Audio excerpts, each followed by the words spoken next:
FONDPOD. Tonight it's just Cody and me. Wow. Welcome, everybody, to a brand new episode of Friends Occasionally Not Disagreeing. I am America's favorite. You know what? I am your podcast host's favorite podcast host, Joe.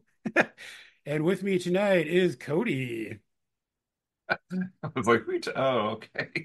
Yeah. It was a reference to something. I actually feel like the way you sang that intro theme song, like we might have some royalties coming our way. I'm kind of excited to look into that a Yeah. little bit. So Get that lawsuit cooking. that's what I'm talking about.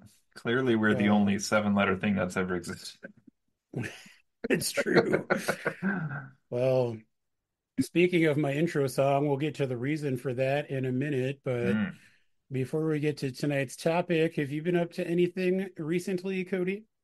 I just woke up from a nap as I was sharing with you as we're about to record this, so my brain's just Just to turning on clarify, as we as were we're not going. sharing the nap.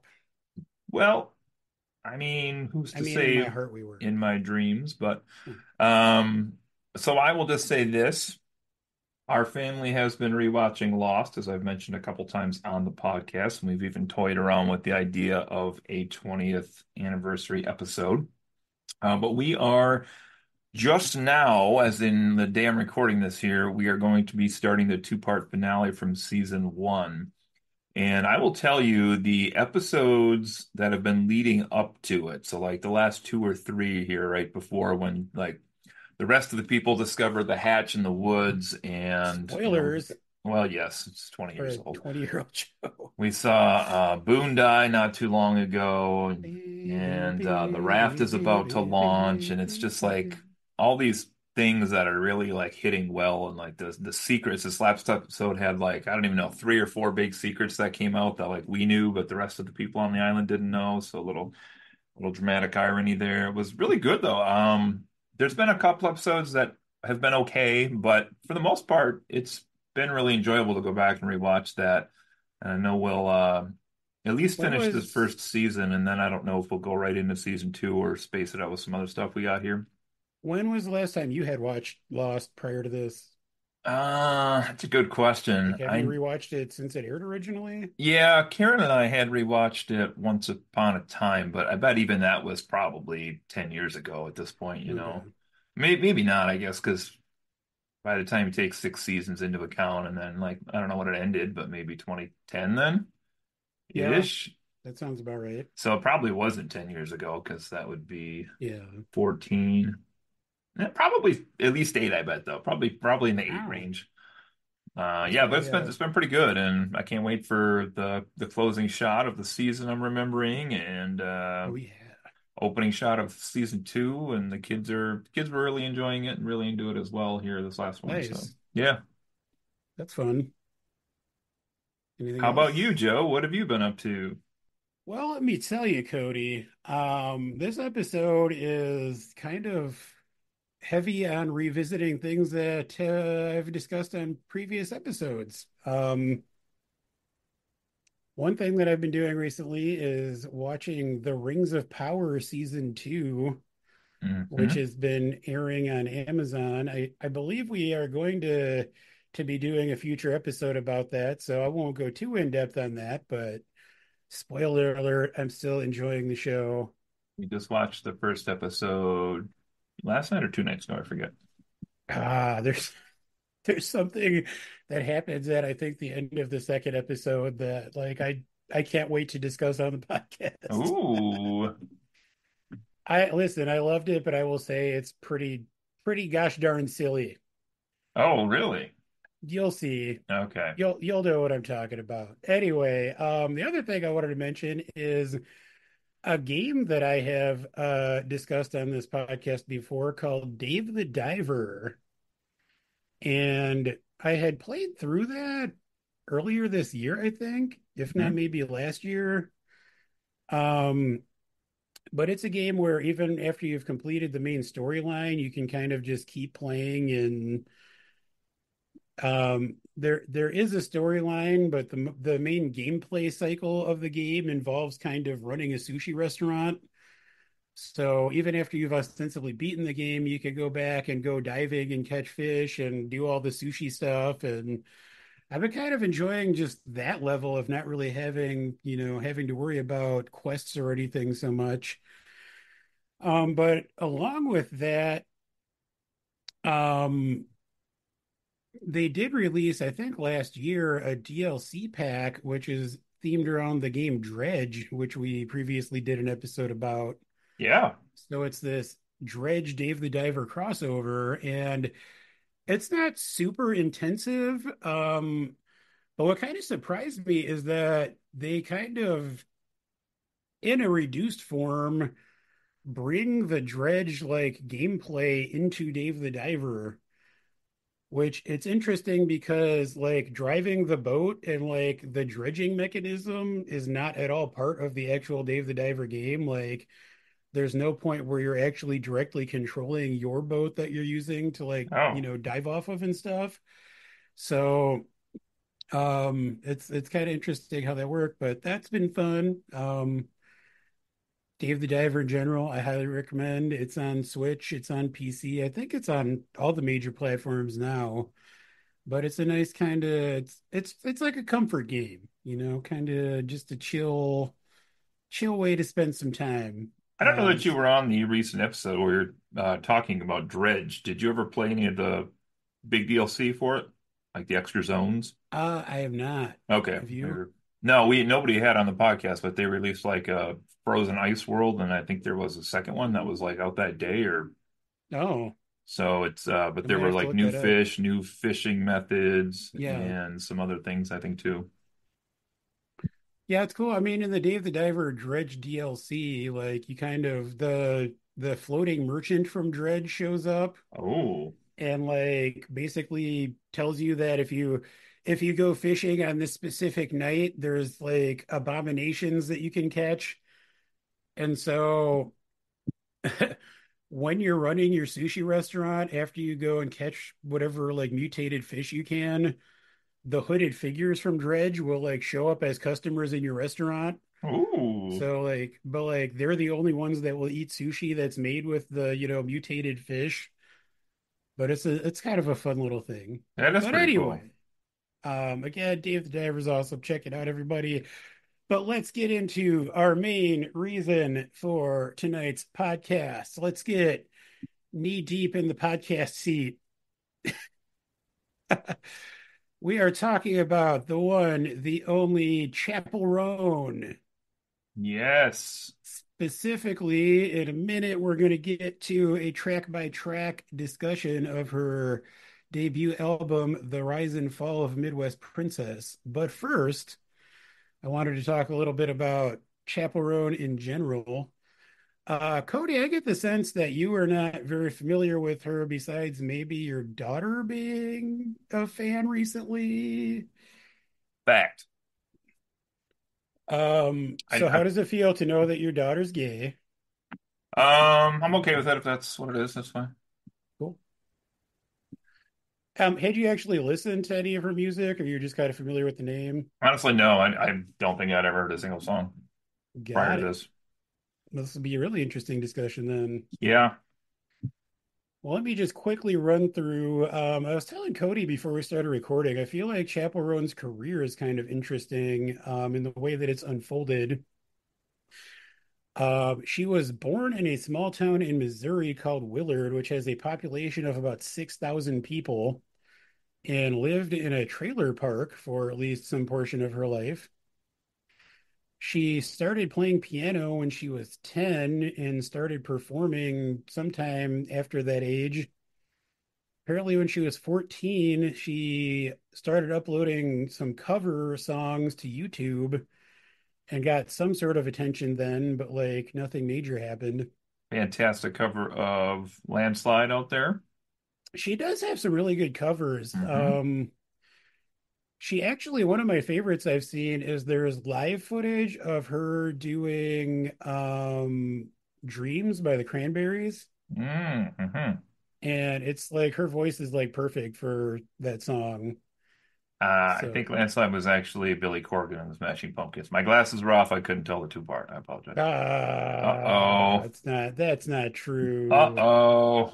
That's not No, they sing that true. song. Go on. Anyway, I know I mean, I've heard Smashing Pumpkins cover, but Hmm. they sound nothing alike. Anyway, she actually attended the Interlochen Center for Arts here in Michigan. Yeah, buddy.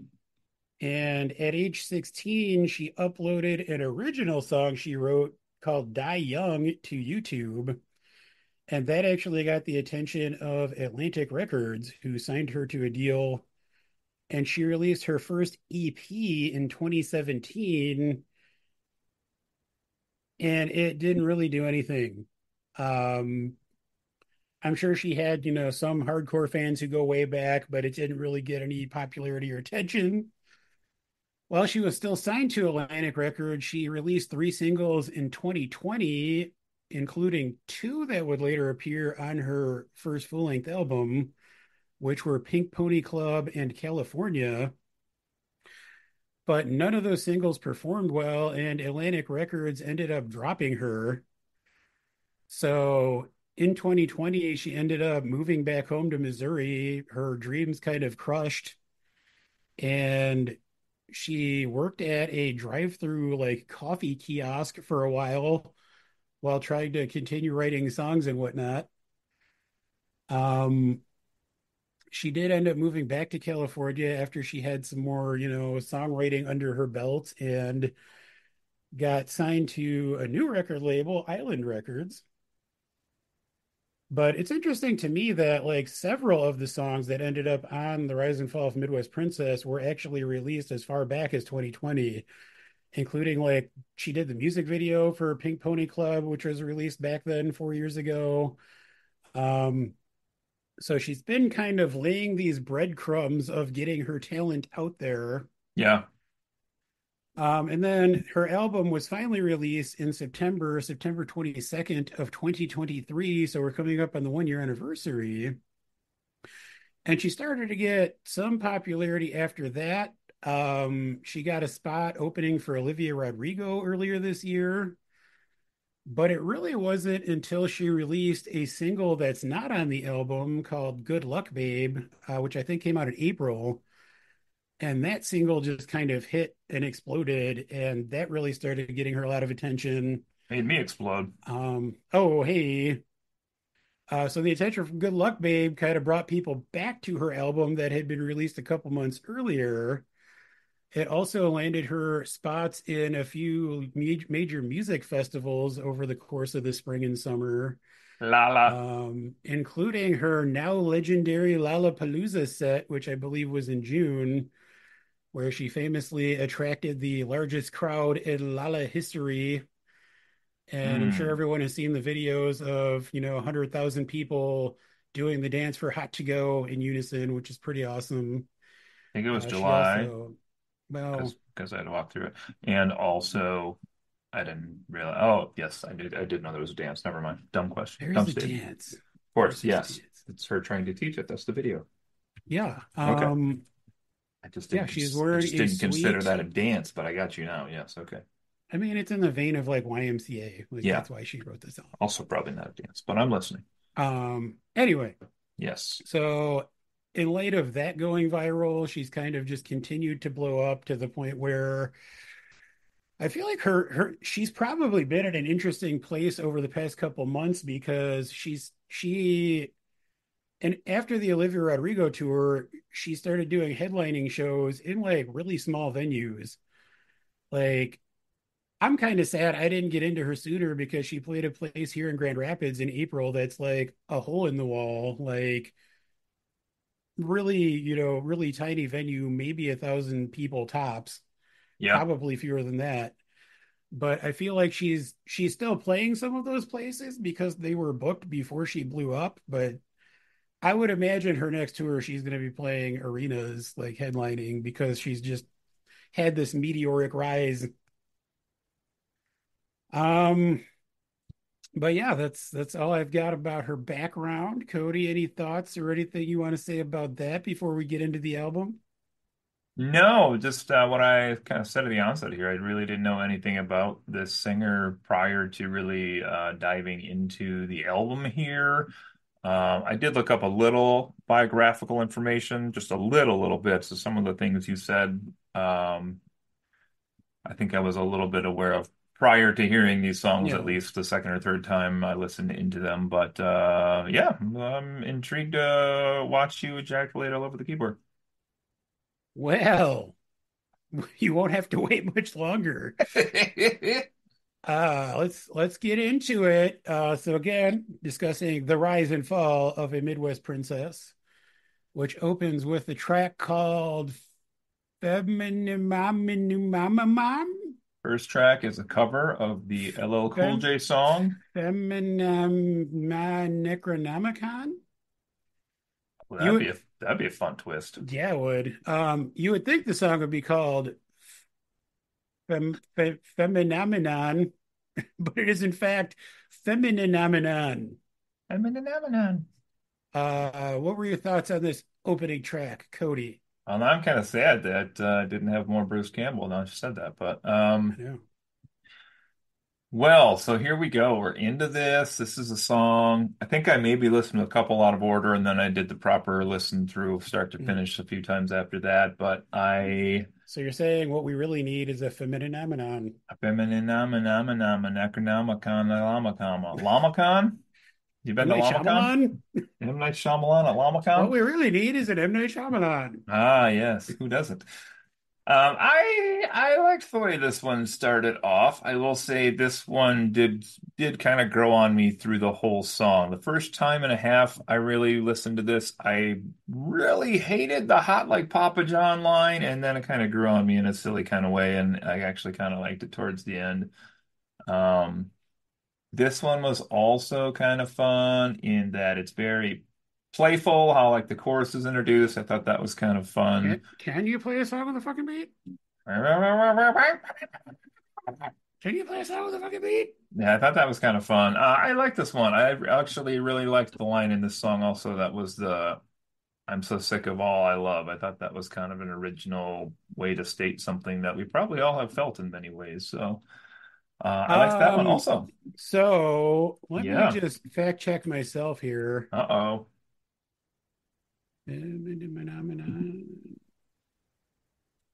I'll keep the crowd entertained while you fact check. Crowd, give it. Chappell Roan is named after the lost colony of Roanoke back in the That's not founding. true. That's not true. Okay, so I also thought that the lyric was "I'm so sick of all I love," but apparently the Oh. lyric is actually "I'm so sick of online love." Oh, well, we got to dock some points off this, then it I sounds like. know. I honestly felt the same way you did. I was like, "Huh, that's an interesting thing to say," but Oh, that's sad. yeah, it's actually online love. Oh, I know. I'm that's. sorry. I mean, I gotta take a tenth of a point off. So Well, while Cody's calculating that, I should mention done. that Chappell Roan is actually what she considers a drag name. She takes a lot of inspiration from the drag community. Chappell was her late grandfather's last name, and Roan was part of the title of his favorite song, which was an old cowboy song called Strawberry Roan. Do you want to score this one, Cody? I sure do. I'm going to give it back as tenth of a point. So I thought this was a fun way to start the album, and I'm a fan of funny, weird wordplay like feminine nomenon. So I gave this one a strong beating Taylor Swift score of 7.0 on this one to start. What? That's right. I'll be honest, I was curious to see how this would stack up against Tay Tay in your estimation. My Um, esthetician. I'm actually not that far off from you. I agree. I think it's a great opening track. I like how it starts with like this, there's like strings and then just vocals before any music comes in. Um, and then the beat drops. I also just have a note that says, I love the ridiculousness of it all. It's pretty ridiculous. Even though I mean Papa John himself is a terrible person and makes terrible pizza, I love the cheesiness, no pun intended, or is it, of Oh, the line about make it hot like Papa John. Um, yeah, I think it's a good opening track, and it also is a good introduction to who Chappell Roan is. It Hmm. kind of gives you an idea of what to expect from the rest of the album, I feel like.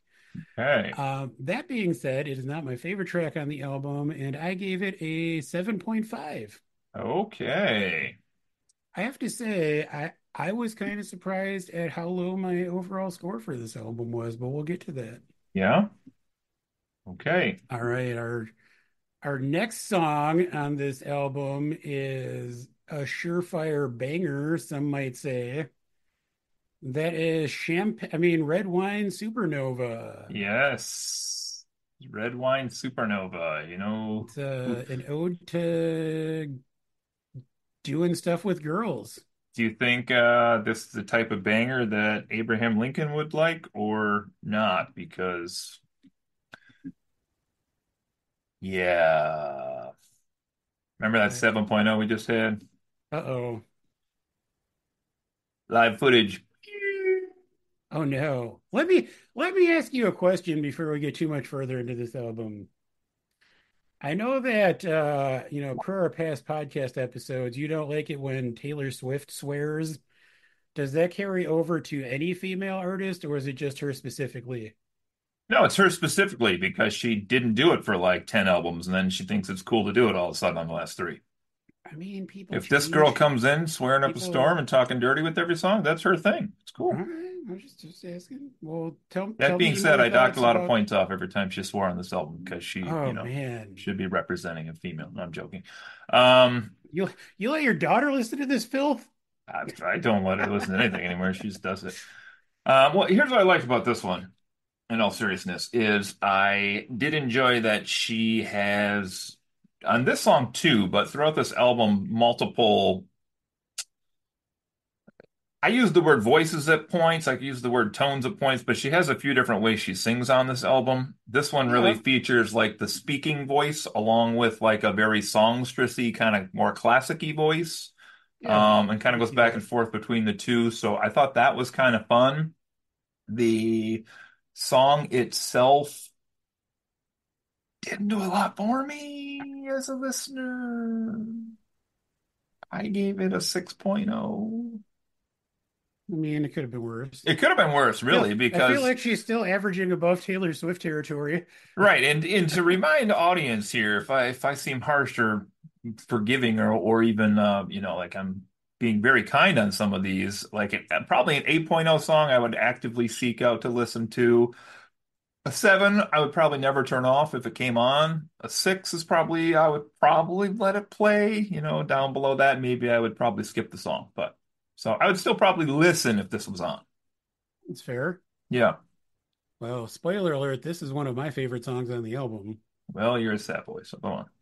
I just love everything about this song. I like the lyrics. I really like the interplay with the backing singers.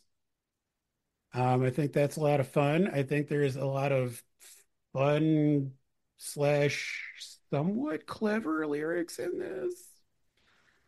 It's hard to beat. I hear you like magic. I've got a wand and a rabbit. Spoiler alert, she's not talking about a magic wand in the sense of a stage magician, nor a rabbit that you would pull out of a hat. I don't like sleight of Or hand. maybe you would. I don't know about that. Actually, Um, if I can interrupt you, I'm glad you mentioned the yeah, backup singers because that was one thing I did mean to look up before we got on there and I didn't. what's that? Are there parts on these tracks where she is doing the main singing and also layering herself with herself doing the other parts, or are there just strictly backup singers that kind of launch into those spots where they overlap and there's two people singing? I wasn't sure about that. I'm pretty sure both things happen. Okay. Um, Especially in like choruses and stuff. I think there are times where she's like layering, and I mean that's I think she gets some criticism for her live performances because if you watch any of her live stuff, she actually uses a lot of like backing tracks in concert, like obviously. Yeah. But I mean, she's not trying to hide it, and it is usually times where it's like a chorus is being sung and she wants to sing something over the chorus. But I think on the album, both things are happening. I think there are times where she does layered vocals, and also there are separate backups. Like in this song, for example, there's clearly, there's a couple sections where there's almost like a call and response with the backup singers. Yeah, that those are the parts I wasn't sure if she was like layering herself or not. Yeah, I think those are distinct singers, but I'm not positive about that. But anyway, I really love this song. I like that I mean, she said that another interesting thing because of the way this album was developed, where like songs were written sometimes like months or years apart, she was kind of like discovering her queerness while she was making this album. So like I think she has said that at the time she wrote this song, she had never like been with a woman, but this is like her kind of imagining like a fun lesbian romance. I just think that's kind of cool and interesting. But long story short, I give it a 9 out of 10. Oh, Lord. 9 out of 10. I love this song. Remind our listeners, I am the sane podcast host on this podcast. My opinions speak for more than other people's. Go on. I don't think that's true. Let's move on. Let's move on to the next one. After Midnight. Let's move on to the real best track on this album, What? shall we? After Midnight. Do you love a little drama and want to start a bar fight? Isn't it true that all the good things happen after midnight, though? I mean, really, right? I Whoa. mean, I don't know. I don't know if that is true. I mean, I'm just gonna if you're a hold that fan, thought for 1 second, Joe. Just holding that thought for 1 second here. if you're a fan of Taylor Tomlinson's, see what? Hello. What? It's not even after midnight. It's What is only happening right here? 7:48. What's going What is on? happening? It's after midnight somewhere. We Yeah, have my a pants. we're flying off into the wild blue yonder, apparently. What's Hmm. up, Blue? Well, hi. I saw the the thing on Facebook Yeah, of who is you drew me in, Cody. Oh man. I that's was like, right. Blue, how much do you know about Chappell Roan? I've seen pictures of the person that is Chappell Roan. That is it. All right. That's Well, now you fair. get to hear Cody and I performing each track off her album. Uh, Oh, are we recording right After now too? midnight. We yeah, we are are. You are recording. Oh, live on the even air, my friend. We're at even track number better. 3, After Midnight. Mm. Yes. Should we pause? What have you been up to, Blue? How have you been? I've been good. Just getting back into the school routine. I feel like that is the main thing as a parent, right? You're navigating it as a teacher and a parent. It's true. So Sucks to yeah. be you guys. I'm not navigating anything. Well, you're What's that behind your navigating head? that behind you. That's Chappell Roan. I like it. She's a Very phenomenon. good. What's impressive about that photo too is if you kind of just one more time there, that could be the front or the back. It is That's true, true. actually. Yeah, I think it's the front. it's a Let's very be It's the honest. back. It looks to be more of the front. It is the back. It's weird though, because like I don't want to say too much if this is going to be on the air, but I mean, what she has going on back there seems like it would be kind of hard to obscure. So it's like it doesn't look super obvious in this picture, which is weird. But a real Yes. queer feminist here, everybody. Joe Jenkins. Hmm. what she has, listen, she And has a who is big that on butt. yours? Is that Winston? On mine, Yeah. What? I don't know. Could That's be. racist, Cody. I don't remember it.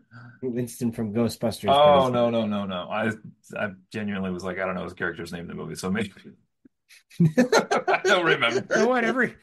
Every black guy in a movie is Winston Zeddemore now. You yes. guys are so Wow. racist. Well, Not yeah. me. That was him. That's yeah. I couldn't Man, see his. To be fair, his most of his face was obscured. it's true. That That's is it. true. Man, I Well, wish there was this. Now I'm wishing there was a scene in Ghostbusters where Winston is trying to fight ghosts with 2 axes. Yeah. Just one in each hand. you Just would kind not be of, afraid of any Just ghost. dual wielding those yeah. axes so hard. Shake weight axes. Yeah. That way, when you're not swinging, you're still getting your I exercise in. mean, I wouldn't be surprised if Dan Aykroyd wrote a version of that scene in his original script to Hmm. to go along with the ghost BJ. Hmm. Why Yeah. not? They had a ghost named BJ? You see, there's a scene in the movie Ghostbusters, which apparently originally there was supposed to be a segment where they're investigating like an old fort or something, Oh. which is why Dan Aykroyd's character is dressed in like a old-timey military outfit. But Hmm. Hmm. they cut the scene, but kept the part where he's just randomly getting a blowjob from a ghost, and like made it look like that's a dream sequence now or something. Yes. Dan Yeah. Aykroyd is very into the supernatural. Sounds like I would it. imagine that many supernatural occurrences happen after midnight. So, Hmm. I would imagine that as well. Well, I can let you guys go, but I saw the no, Facebook chat and said, well, it's nice to see "What you, in man. tarnation?" You love a good cameo drop in. Yeah, Yeah.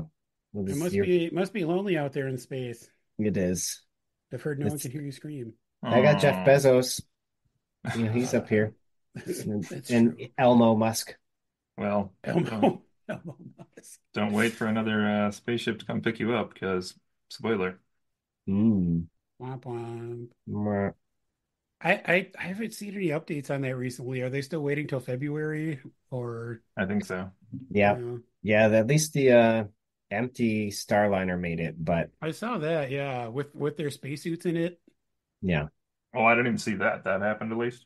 Yeah, apparently they left their spacesuits in it. Cool, because they're like not compatible with other crafts Oh or yeah, I did something. see that. Sorry. Yeah. Yes, yes, But yes. All right, gentlemen. I love you. I'll try love you to too, be man. more present in your lives Yeah, and get enjoy the rest of the get in it. Chappell Roan. Dave Chappell Roan Dave Chappell Dave Roan. Chappell Roan, that would be something. would be Mhm. something. Okay, love you. Like, Bye. okay, see you, Blue. Bye. The live drop-ins on this show. You just never know. All right, You and just we're never back. know. Did you know that was going to happen, or did he just randomly click Nope. to pop in? I never genuinely know when any of our random people are going to jump in here. So I've thought about doing it in the past on episodes I'm not on, but I didn't me want to like too. disrupt the episode. You're that doesn't that's not a thing, Cody. There was one or two. All right. Yes, back to track three after After midnight. midnight. It's funny that it's got the word midnight in the title since this is a Taylor Swift song. Except Well, unlike the Taylor Swift version, this one is Katy Perry and Taylor Swift having a sex baby, naming it Chappell Roan, and I'd somehow watch singing that. like both of them in this one song, which is what she does. It's She, true. she's got the playfulness of Katy Perry and like the different vocalized style of pipes as Katy Perry, not those kind of pipes, the other kind of pipes that she Hey, would have. And but also there's a lot of Taylor parts on here, and there's more coming and up on this as well. also more like Taylor than like Katy Perry. She writes her own songs. Anyway, Oh, okay. So Katy Perry wasn't behind the great song Swish Swish Bish? Is that what you're telling me? is that a song? I don't really know any Katy Perry Oh songs. God, yeah, that was her diss track for Taylor during the feud. Is that true? Yes. Yes, that's true. Um, all right. So then this one also had really fun lyric and wordplay usage, and they time very well to the way the beat changes. Big fan of this one. You ready for this? Wow. Oh man. I was not being facetious. I'm going to drop a massive 7.5 on this one. Wow, big spender. Look at this guy. Look at this Spender. guy. Jeffrey Spender. Well, you might be surprised to hear that my score for this one is lower than yours. Bring it. I'm a true fan. You're not. I guess not.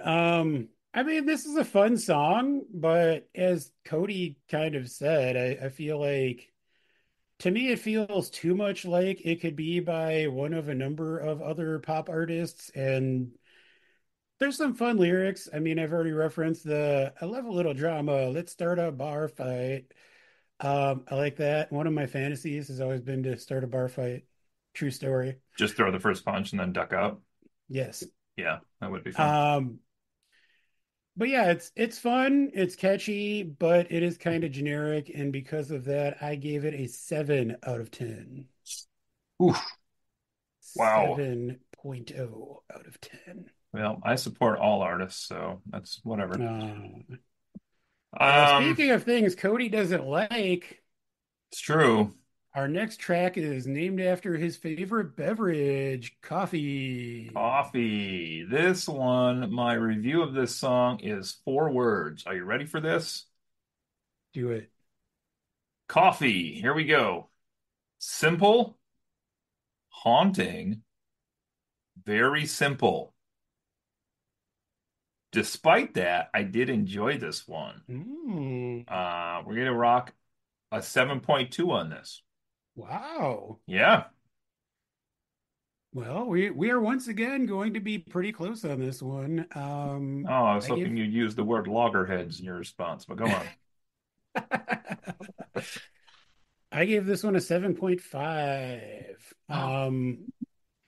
I think this is the first ballad we get on this album, and I like that there are a few of those on here. Some might say there might be one or two too many, but we'll get to that. Mm, Um, but I like the concept behind the song. I think we've all yeah. been in, we've all had those people where things kind of get messy and breakups happen and you want to try to be friends, but you just can't because there's always something else there.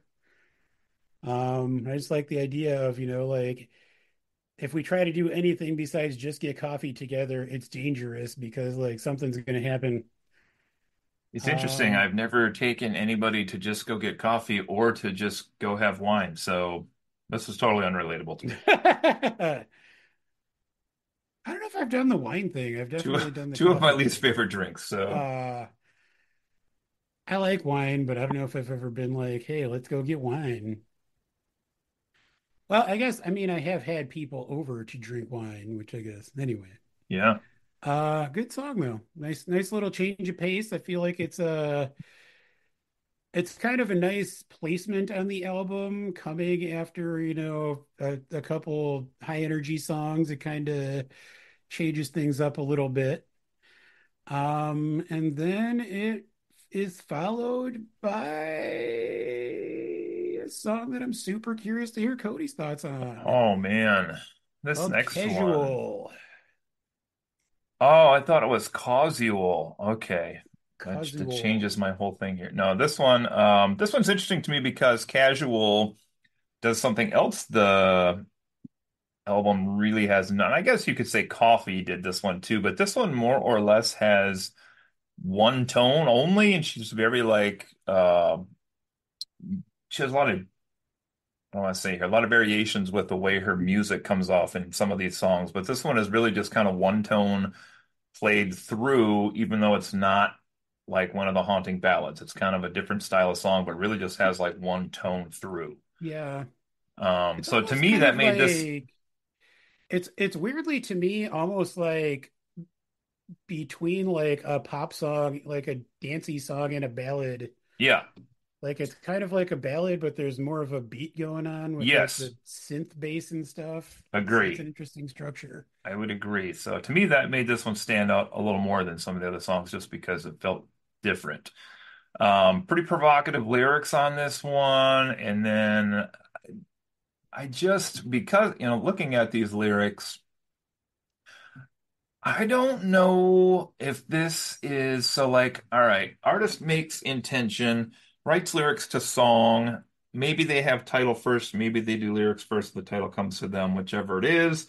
Maybe this is Fantasy Playland with some artists, maybe this is dreamlike, maybe this is based on experience.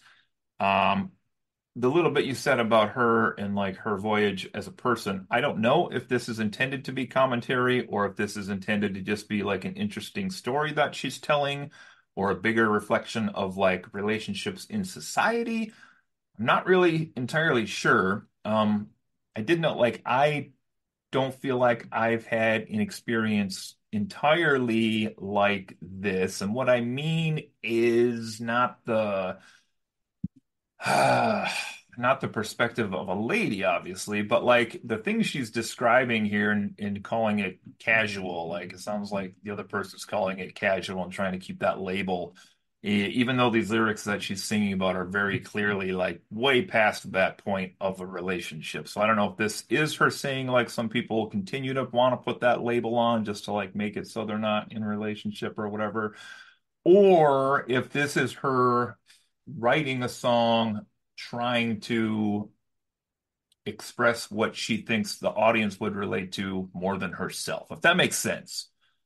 If I'm coming across this correctly. So I'm not really sure what I think she's I get what going you're for saying. here per se. I Um, mean, spoiler alert, I believe the song is based on an actual situationship that she was involved in, which okay.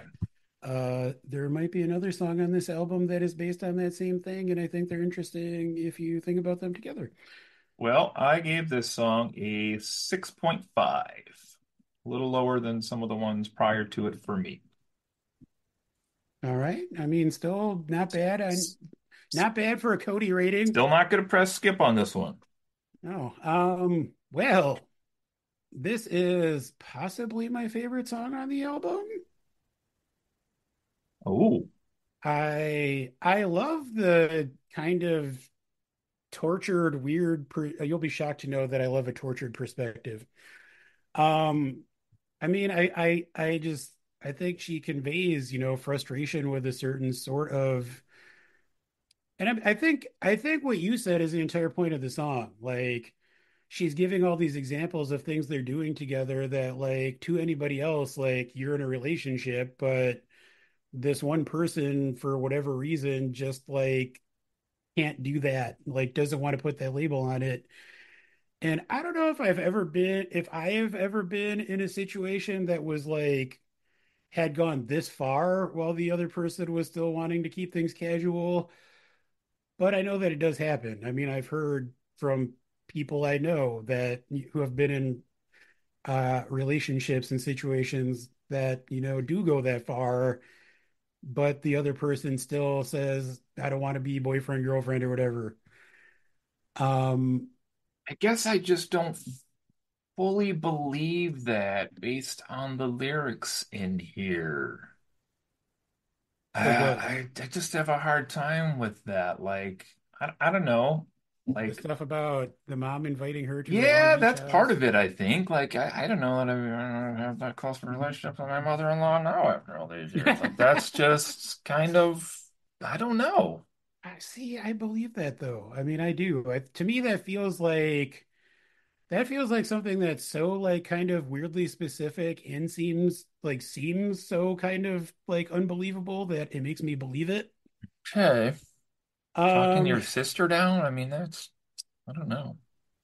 Seems like she's already really ingratiated into the family at this point. I know, but that's the point is that she Well, yeah, is, but and but yet, then it's like, so I guess the question is who is calling who casual here? Because it seems like she's whining that this other person is labeling it as casual, yeah. but really the whole song seems to be about her having a problem with not just accepting that it's not casual. Like No, it's that's where are the you getting that dichotomy from? here. No, I mean my understanding is that she wants it to be more than casual and she feels like it already is more than casual, but the other Yes. person is but the other person is insisting that it's just casual, even though all this shit is going on. Right, but that's what I'm saying. So then she has to recognize that it's obviously not because of this other person's entire family, it's obviously not. So is it that she just needs this other person to use a different word, or is it that she needs to have the validity of having this person say the word? Like that's my problem with this. I mean, You can have somebody say something to you and with a certain label on and have it bother you, but is it because they're saying it or is it because you need that label to be changed? That's my point I'm getting at here. Like this seems to be insecurity on her part because so of that. More so than somebody's a dick and just saying, "No, this is casual, trust me." I mean, I think it's both of those things. Again, I mean, I have people close to me that have like described relationships that are on this level where ultimately the other person was just kind of shitty.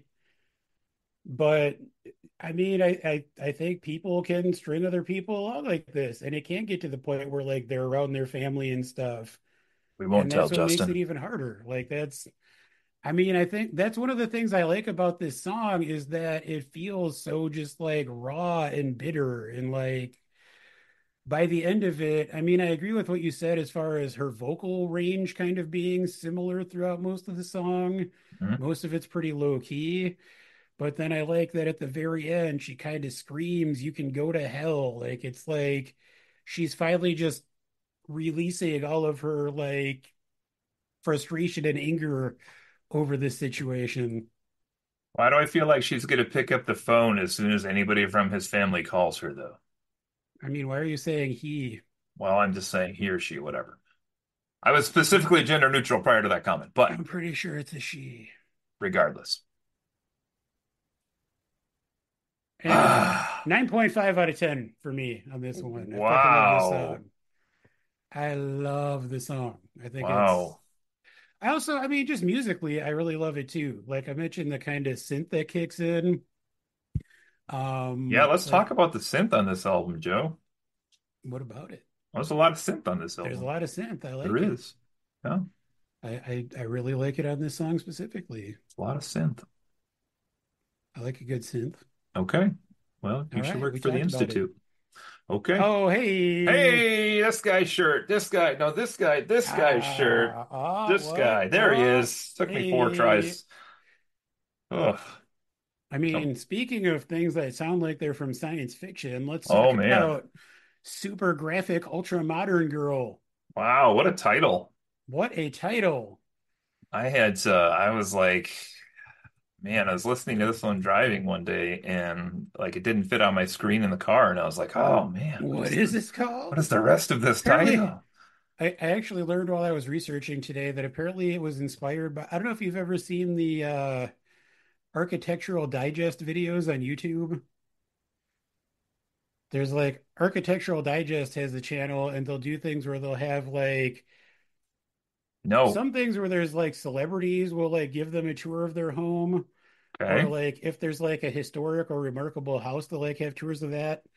Apparently the title was inspired by one of these Architectural Digest videos where I don't know who's giving the tour of their house, but apparently they referred to the decor or the aesthetic as ultra modern Oh and yeah. said that like one of the rooms was super graphic because of all the different colors they used in it or something. Ooh. So Chappell Roan said she just like liked how those words sounded and wrote it down and then wrote a song about it basically. That's okay. Yeah. Um Tell me about the song, Cody. well, I don't have a ton on this one, but I will say that my opening thought on this one is another song. Maybe you picked up on this also because it was thrown pretty hard, but another song title that ends with girl that this one seems to be emulating, and this is Material Girl by Madonna, which it sounds an awful lot like, and the style of the song sounds an awful lot like, and the singing voice in this one sounds an awful lot like Madonna as well, with the way the pipes You come in know, and transition. I don't know if I would have necessarily picked Material Girl specifically, but I do actually agree. I have always thought that this Yeah. has some Madonna vibes to it. That's yes. So really, that's my real thought on this one. Was just kind of reminded me of Madonna quite a bit. Actually, I guess my line does say that transitions like the Material Girl would have, not the song Material Girl. Gotcha. Madonna herself as the Material Girl. I It thought almost this one reminds me was. more of like a Ray of Light era Madonna or Oh, something, something a little that more modern. that never Yeah. happened. Uh, I gave this one a 6.75, and in my notes I also said not something I would turn off. this Am is I I'm blowing another your mind right real now? you kind of are because this is another one that you rated slightly higher than me. Well. I this is not one that I well, you know what? I'll be honest. When I listen to this album, sometimes I do skip this song. I like it, but it's just not my favorite. It's to me it feels like and I mean I think she intended this to just be like a fun dance song that plays at gay clubs or whatever. Um, but yeah, to me it's just kind of generic fun pop dance song. I don't dislike it, but I ended up giving it a 6.5 out of 10. Hey, well, I am a bigger fan of Chappell Roan than you I are, guess so, man. so keep that in mind as we go forward here. All right. Well, let's go forward with a song that Cody apparently doesn't know the dance to. Hottogo. Cody is hot to go. I did think it was just clever because I don't know that we've seen like every song. I could be wrong on this. I'd have to really think about it because this is just coming to me now. But most songs, and there's a lot of them where they spell words out. Yeah, Especially if you like venture into rap music at all, there's a ton of these. But typically, I think they're a single word, like a longer word or a name that they're doing it to. And I don't know that I had seen somebody really do multiple words, kind of like multiple letters, like strung together as one chant like that. So I thought that was actually pretty creative, and it sounds really good just with the seven clearly you're letters. forgetting the Electric Six song where Dick Valentine spells out ICANTSTANDIT. I can't stand it anymore. What song is that? I don't know. It's just a, it's Wow. just a lyric that lives in my head. Dick, if you want to write us, find us on social media and know It's that you. pulling the plug on the party. Oh, I'm around the block. Ah, yes. All right. Um, Here's the thing with this one. My first thought I wrote down was I don't think this is a good song. Um, but after the word song, there's a comma, you see. And after that comma, it says, but it is clearly the most catchy song on the album. So this is a really fun one to sing along with. And I will say, which doesn't happen often on one of our music reviews like this, that well after this song was done and over and I had stopped listening to Chappell Roan at that time, I was still spelling hot to go out loud places I Yeah, was you walking were. around. So for that, I gave this one an 11.2. All right. 7.5 Oh, Canadian, sorry, 7.5. I like your first rating better. Have you seen the music video Yeah, but she's like trying to train. where Is that it? where she teaches her actual real Yeah. life grandparents how to do the dance? Yeah. They don't know what's going on with her, but that's okay. They're having No, fun. they're adorable. They're Yeah. like uh, she just has a lot of female friends. Grandma thinks that, eating me Uh, out means like eating me out of house and home. But yeah. I mean, Um, it does kind of mean that they actually, but kind of do. Yeah, not in that in a way. But way. yeah, I mean, honestly, I kind of agree with you about this song. I mean, I she has said that her goal with this song was just to make a fun song that like she could set a dance to have her audience do it at shows. She also said that's that smart. she was living out her cheerleader dreams that she never got to have when she was in high school. Oh, Which I mean, you kind of get that feeling with this song too. You yeah, can for sure. see people spelling this out at a football game or something. But yeah, I mean, it's I gave it the exact same score you did, a 7.5 out of 10. Oh, It's a lot of fun. It's super catchy. It lives in my head, but there's just not really much to it beyond that. But that's okay. yeah, Well, that's halfway. We're halfway through. we're halfway there, So living now we're it headed there. to the second album off the double album. Yeah. Cody, tell me about your kink. Well, I made the comment about the double album for a reason. Now we're going to see scores change as Whoa, we get to the second no. half here. So let's take a look at My Kink is Karma. Oh no. Bit of a catchy vibe on this one. Very Taylor Swift-esque on this one with vocals and the way the entire song sounds. And my And daughter's also my because my Taylor daughter's Swift has favorite a song song. called Karma. My daughter's favorite song on the album is this That's one. somewhat troubling. And well, maybe not. But I gave it a 5.0. Really? Yep. What I mean, do you not like it because it reminds you of Taylor Swift or Yeah, just style of music just brought me down again. well, Yeah. Did you watch the music video for this one? I watched all the music videos. Love this music video. I think there were, I think I saw There are through four or five, I don't know, four. I watched three official, one there's Pink Pony Club, there's this VMAs, and then one or one, two from the older songs. there's Red Wine Supernova, which features feels the video for Red Wine Supernova features an actual magician.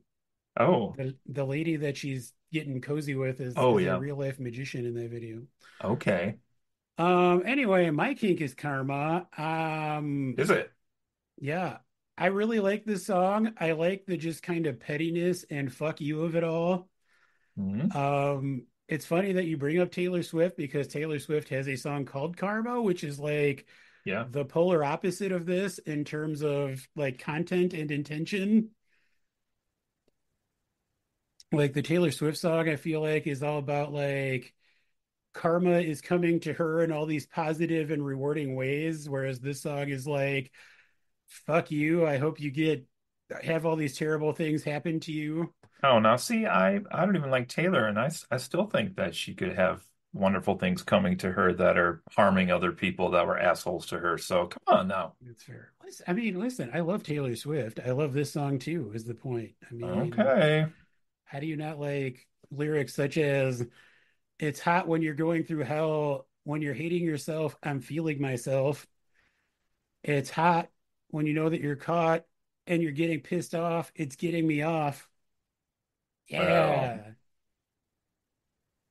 Anyway, I like the song. I mean, I love how she just goes for it. You know, sometimes someone screws you over so hard that you just want to see all the bad things happen to them. And I gave this an 8 out of 10. okay. It might also be my favorite of her music videos. Okay. But anyway, Cody, I'm trying to picture you telling me about the next track on this album. Ah, Pictures of You by The Cure. Love it. Great song. Um, Number nine here. This one, I thought she kind of hit a new style now with singing in this one. This one actually kind of made me think more of like maybe like an Adele or like even a Nancy Sinatra on this one I pulled out as a reference here. This is just like a slower swooner. And I wrote down some interesting lyrics, but I didn't pull what those were up, unfortunately, so I'm looking at them right now. Oh yeah, let's see here. What do we got here? Um, that's the things I do when I picture you. Yeah, this is good. This is enticing stuff here. I give this one a 5.0. So not that good. I like this song a lot. This actually is the song that I learned just earlier today is about the same situationship as Casual. So this is kind of her obsessing over that person and, trying to figure out how that person feels about them, about her, as opposed to Casual, which is more just like bitter and angry. Um, I like the vocal change in this song. I think this is maybe my favorite of the ballads on this album. I like that if you were to just kind of listen to the music and the voice without paying attention to the lyrics, you would think that it is just like a nice romantic ballad. But then she comes in with lyrics like, "So tell me now, all your perversions. Am I Mm, doing research in a mini skirt at the library in your hometown?" mm. Kind of bringing in these more kind of risque, but also I feel like more kind of personal lyrics. Um, but yeah, I also she does this weird thing in kind of the middle bridge area, this kind of weird lilting vocalization where I feel like a different artist might have tried to go really high or something, and she does this kind of mid-range, like I don't even know how to describe it. But yeah, anyway, overall, I like the song. Not my favorite, but possibly my favorite of the ballads. I gave it a 7.5 out of 10. Okay. You gotta catch up on me a little bit with that one, I think. Yeah. What did you think about Kaleidoscope? Thought it was kaleidoscopic. This is a pretty song. It is um all right, here's what I apparently wrote for this. Oh no. Just Oh rereading no. this. Oh no. Oh my gosh. Okay, it says Kaleidoscope. This is a pretty song. It's beautiful in its own right. Not something I ever need to hear again. No, but actually, I did actually write that. But afterwards, I also said this is a hard song to actually put a number on because I feel like this is one where like kind of one of those like nebulous big idea type songs of like it's more poetry I feel like than it is like traditional song lyrics perhaps. And for me to be like I did or didn't enjoy this song, I think this is one where like I could give it a really low rating, but it's not saying that it's a bad song per se. If that makes sense. This would be entirely me just saying like I thought it was a really good song. I just didn't think it was a really good song for me. Wow. So for me, I gave this a solid 5.0. I Skip, think I can see how things are going with skip, this double album. skip. We just reached the folklore, evermore, whatever it's called era. The reason I say wow is that my feelings on the song are like almost exactly the same as yours actually. Um I mean I like a lot of the lyrics. Apparently this is about the kind of difficulties of queer relationships, which there's, different talk about colors and whatnot, which makes sense. Um but the notes I have are that it's a beautiful song. It has some beautiful lyrics, but it doesn't quite hit with me. I said I can appreciate it more than I can enjoy it, which I think is kind of what you just said. Wow, yeah. Like I can appreciate that it is a beautiful, well-crafted song, but it just is not something that I mean, it's usually a skip for me. I did end up giving it a 6 out of 10, which is a little higher than your rating, but Okay. pretty close on that one. Wow. I never knew you were so not an ally to the gay community, but Well, here we go. that's about to swing back in the other direction once we visit Oh the boy. Pink Pony All Club. right, I didn't give this a 5.0, just so you know. All right, so this one's interesting because we're going to get back to those interlocking roots that you talked about. There is definitely some Michiganness happening here. Um, Yeah. Trust me, I have a Pilsner myself from the Pink Pony Bar and Grill on Mackinac Island, so I'm happy that she's also been there and has had this experience. And, maybe it was a Did big you do a moment lot of in her life. dancing while you were there? No, we basically just walked in about the Pilsner, but and I'm just kidding. This is about the Pink Pony Bar and Grill in downtown Chicago. So actually, another It is not actually. when I typed in Pink Pony, that's what came up on Google. These two things. It's not actually about either of those places. Oh, okay. Well, I got nothing. I got nothing then. I don't know. Oh, okay. Um, no, this one has so really another one of these like infectious choruses that kind of come in. Choruses? Is that the word? I guess that is the word. Seems like it should be I chori would or say something. so. I believe it's choruses. Um, yeah, this is it's the same thing that I feel like some of the earlier songs did better, and this one just seemed like a pale imitation of some of those. I know you mentioned at the beginning, but this is one of the older songs that she wrote that's on this Yes. album. And I Yes. do feel like some of her newer stuff may do this song's style better than this song does. Hard disagree. Um, so I don't think this one really hit well with me, and I actually said a little bit of a boring. But I didn't give it a 5.0. I gave this one a 4.5. Skip. Wow. Man, this is, Pink spoiler Pony alert, Club. tied for my highest rated track on the album. Ah, Um, I just love this song. I think it's catchy as hell. I think it's a lot of fun. I like the structure. I mean, kind of similarly to Feminina Necronomicon. Something like a phenomenon. Um, it kind of starts, I mean, this one starts with piano, that one starts with strings, but it's kind of like low key, more traditional instrument and voice for a second, and then the chorus hits. I really like the specifically on this one, there's like a synth bass line that comes in on the chorus that I like. Hmm. Um, I like the video a lot, which actually came out 4 years ago, which is weird to me.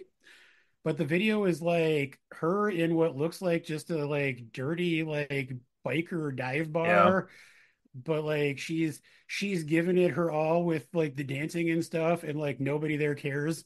They're just like trying to drink their beers and stuff, Hey, she made a which is tip kind of towards the funny. end. Come on. I mean, she gets there towards the end when the gays and the queen show up, but She gets a fiver from that one guy near the that's stage. true. But yeah, I love this song. I have in my notes that I sing this song far more often than a cis het dude probably should, and I gave it a 9.5 out of 10. 9.5 out of 10, you said? Yes. I mean, this is Okay. also a song. I mean, my wife is also a fan of Chappell Roan, and this is a song that both of us reference and sing and quote on literally a daily basis in just random like instances. One of It's you part just of our lives. part of your lexicon is one of you just throw out Yes. Pink Pony Club when you're like doing something. Yes. You're like, what do you want to get at the grocery store? And you're like, we could get eggs at Pink Pony Club. I mean, not quite that random, Oh, but okay. All not right. far Okay. off. Okay. I kind of wanted to be there when you did that. 9.5 out of 10. Well, let's move on and let's get naked in Three Manhattan. songs to go. We're getting there, Naked Cody. in Manhattan, one of the lesser seen JLo movies, but I'm still all right. This was the first time, Joe, Uh-oh. I'm gonna break your heart here. Oh no. This was the first time that I think we might have a Chappell Roan problem. Oh no. And what I mean by that is A feminine phenomenon? I can't be too overly critical of the statement I'm about to make, but considering I enjoy a lot of artists whose music is kind of samey, especially rock music tends to be kind of samey because there's less range usually. But this was the first song that came on that I was like, oh no, Chappell Roan, you're going to go on to make more albums. And I feel like you're going to try to do this same thing you're doing with this album. And you're starting to have decreasing dividends by the end of this album already. Oh no. So what I don't want her to do, and I mean this in all sincerity, what I don't want her to do is take this act that she has kind of came on the scene with and just drive it into the fucking ground. Because I'm worried that that's what's going to happen here with this song. So here's my notes. I'm going to start with by saying my first line of notes, which was this was the low point of the album for sure. Wow. We have the backup chorus cheerleader girls back again, but this time it doesn't seem like they're adding anything fun and they're not adding anything to the song. Um, and it's like, I don't know, they just didn't add anything to this one. It's like they were there because now she thinks she's onto a formula that works for her songs, and I was really worried about this. The song itself, this one, I'm not going to speak for her because I can't do that. But this one, of all of the ones on there, I feel like she was like, you know what would make an edgy title and theme for a song? We're going to drop a Naked in Manhattan down here on number 12. This is going to be great. And it doesn't really seem like there's a lot of content to the song on this one. The musical diversity went down big time on this one as well. And I think its placement on the album actually hurts it here. What I would have liked to have seen her do was take the song off and just save it for someplace else or get rid of it altogether. But here's why I think it is not working here in particular, because it's the 12th song we've heard on this album now, and it's trying to do what songs in the first 11 tracks already did better than it. So it's only coming off to me, since I'm reviewing this, as a pale imitation of the songs that were on there earlier. So I gave this one a really low score. But then, Joe, Uh-oh. and I don't give a shit what persuasion she is or who she likes, but she commits a major sin on this one, Was it which I'm referencing take a David Lynch which movie? I'm taking a full point off Oh regardless no. Oh on this, no. okay? She mentions that she and the person she's with both have crushes on, and I quote, Regina George of Mean Girls, who is clearly, at best, the third hottest character in that movie. Can Okay? I interrupt for a second? No, Gretchen Please, Wieners is number please one listen, and listen, has listen, aged beautifully. Lacey Chabert listen, owns the fucking Hallmark Channel. Watch for her listen. coming soon in early Cody, November. Cody, And Cody, early Cody, Lindsay Lohan. Oh my God, come on. This is Cody. fantastic stuff. So I'm taking another point off for that I mean, they were total. both like children in that movie. Doesn't matter. I'm taking another point off for that. But can I say something? After I give you the score of a 3.0, my lowest mark on the Oh, album. wow, Yup. man. Naked in Manhattan. Your turn. Uh, so let me start by saying I, I completely agree with you on the Mean Girls thing, including your rankings. Um, I mean, I honestly have never really liked Rachel McAdams in general, but also she's like a terrible person in that movie. True. Like you don't want to have a crush on her. Um, yeah, that is the one line that has always been like, really her? Um, I mean, don't get me wrong. If Rachel McAdams and I were on an island, I'm just saying. But yeah. That said, or I Tina Fey. actually Go on. Sorry. I was gonna say I would probably put Tina Fey above Tim Rachel Meadows. McAdams on this one. Stop what? Still go. Go Definitely Tim Meadows. Ah, blah, ahead. blah, blah. Tim Meadows is amazing. I saw him do some stand up last winter and it was great. See? You're welcome. Um, Welcome for that segue.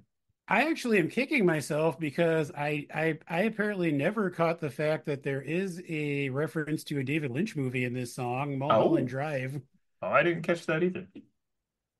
I really like this song. I can't entirely disagree that it's maybe somewhat similar to other things that she's explored on this album, but guess what, Cody? Every artist who's ever made music kind of does the same thing for most of their career. Not Billy Joel. That's because he purposely ended his career like 40 years Yeah, he ago. only did the exact same thing. See? Anyway, I like this song. I like that it's, about young queer love. I really like the part of the chorus where she says, "Touch me, baby, put your lips on mine. Could go to hell, but we'll probably be fine." Like I love that little, presumably religious guilt about, finding yourself as a gay person. Um, I said that the song is a banger that also has some great lyrics. That said, not my favorite track on the album, but I still gave it a 7.5. I think it is in the upper, probably third of the tracks on the album. Okay. I feel like for the track 13, after I just got done eviscerating Naked in Manhattan, what I'd really like to do is hear your thoughts on California first on this one, if you don't mind. All right. I like this song. This one was actually written during the time when she got dropped by her first record label and had to move back home to Missouri. All right. And it's kind of about feeling like she failed to live her dreams of hitting it big in California and was forced to move back home.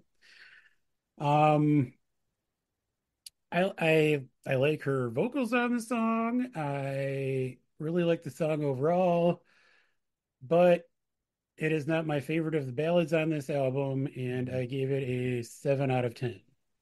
7 out of 10. Okay.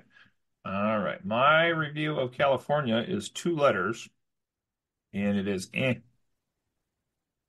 EH. I didn't think it was anything particularly great. That's funnily enough, that's my review of the closing track, but go Oh, on. okay. All right. Yeah, I don't really have too much on this one. Just it was. Again, I don't know. The second half of this album kind of just is pretty samey to me, kind of not as exciting as the first half. And the fact that most of the second half is similarly tonally paced, I think maybe makes the songs kind of smushed together and more like which song is which song again, which is, not necessarily something I want for half of an album if I'm an artist, but I gave this one a whopping 4.0. Wow, that's higher than I expected. California. No. That's Phantom Planet, everybody, and also a better song named California. All I mean, right. I can't argue with that, honestly. Or Well, Cody, California Girls, tell me about Katy your, I Perry mean, and Snoop Dogg. speaking of which, let's talk about your guilty pleasure. I don't think we can do that on the air. Hey, I feel awkward doing that with you virtually in the room here. So, I mean, I didn't say you have to watch the music video for California Girls by Katy Perry I don't need to do that. All right. because it lives in your mind. How about Katy Perry ripping it up at the Lifetime Achievement Award, though, at the VMAs, huh? Literally, the only thing I watched from the VMAs was Chappell Roan's Oh, performance. you didn't see Orlando Bloom walking up on stage and giving her the Video Vanguard Award. It was quite a moment. Was it? I feel like it was more of a moment for him than for her, to be honest. He's really actually kind of Was come he around the dressed last like 5 years. Legolas? He wasn't, sadly, but I will That is say, sad. when they made, what was it, The Hobbit when he came back?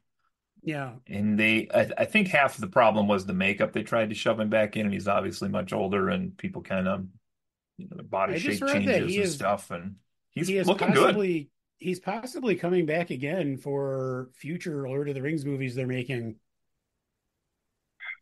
Yeah, think about that. Did that cartoon show start? It's not a show. There's an animated movie coming Oh, The War of out. the Rohirrim or whatever. Is Yeah, that's that's a coming out in movie? like December, I think. Okay, all right. But then they're making two movies called The Hunt for Gollum, I think, which are What? being directed by Andy Serkis. Set when? Prior to the original trilogy? So here's the thing. I don't think they've said. There was apparently a fan film called The Hunt for Gollum that came out a couple years ago that was set during the time of the Fellowship of the Rings. And it's like some of our heroes were trying to find Gollum so he wouldn't like spill the beans about anything to Sauron. So I don't know if this is related to that. It would be weird if it was because it's a fan film. But anyway, that's we're getting way too far We off are so topic. far off the topic at this Uh point. Guilty pleasure, go. Let's get back to Chapel Hill, North Carolina here, shall we? Hey, I want this like a cigarette. Can we drag it out and never quit? These are words that Chappell Roan used towards the end of this album, but I kind of had the opposite thought I mean, here.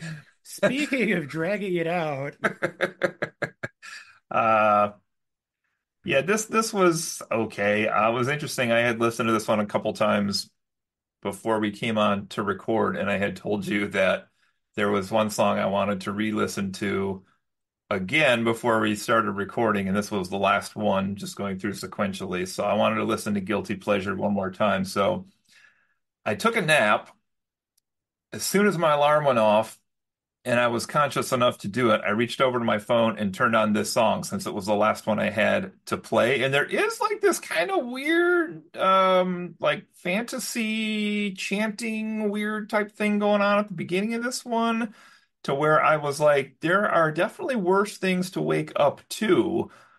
And then my next line is, but there's not many worse things to be awake to. oh, So, ouch. so I gave this still better than the last couple here. I gave this a 4.5. Wow. I don't really have much to say about this one. It is my least favorite track on the album. Did you listen to Naked in Manhattan? Naked in Manhattan. I did. I like that song. Okay. I said Manhattan. this is not a bad song, but it's not the strongest album closer. I think the album would have been better if it had just ended with California. And I honestly usually don't listen to this song. I just turn it off when we get there. So I gave this a 5 out of 10, my Okay. lowest ranking on the album. I would have been okay if it ended maybe after my Kinkus Karma. Not that I loved that song, but just so it didn't end on Hot to Go, because I feel like that'd be wrong, but probably could take the Disagree. last five off on this. Disagree. I think there's some good stuff in there. All right, we'll pick three to take off. They all sound the same. Anyway, What's your average, Cody? my aggregate for tonight, mathematically, despite the low scores towards the end and the high scores at the beginning, overall, this comes out to a track by track average of a 5.67. However, I do feel like it is better than that because the first half was pretty good. So, despite the numerical average, I am going to drop a total score of this one as a 6.3, Wow, which is still, like I said, that's I a lot enjoyed higher it than I more than I thought I would, expected. to be quite honest. I mean, I didn't know we were allowed to do that. My Do whatever you want. You can say it's 10. Well, good. Well, actually, I have a no because my aggregate average is 7.5 out of 10. But I have a note that says it's interesting when you do a rating this way because if I were to just give the album a score of my own volition, Yeah. I would give it either an 8 or 8.5. I think, you know what? I'm going to say 8.5 because I have listened to the shit out of this album over the past month or two. Okay. It's in heavy rotation. Heavy rotation. That's going to be a 7.4 as a quick overall score tonight, which is pretty decent, I think, here Yeah. Who's the overall. ally now? Oh, for sure, you. My gosh, I'm not an ally of bad music. Sorry. Oh, stop it. I love you, LL Cool J. Hey, Gretchen Wieners. You heard it here. You heard it here first, folks. Cody loves wieners. Who's the ally now? Well, it's Oh my gonna gosh. just about do it for another episode of Friends Occasionally Not Disagreeing. But before we go, Cody, Oh boy.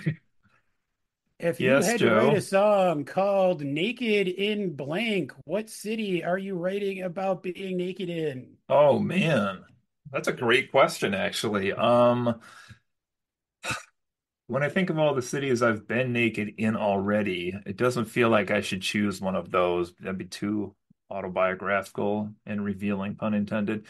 I guess I Naked would in Helsinki. have to maybe think about Toronto, where I was warned to not take my pants off downtown anymore, but that is a whole nother story. So I think I'm actually gonna pick.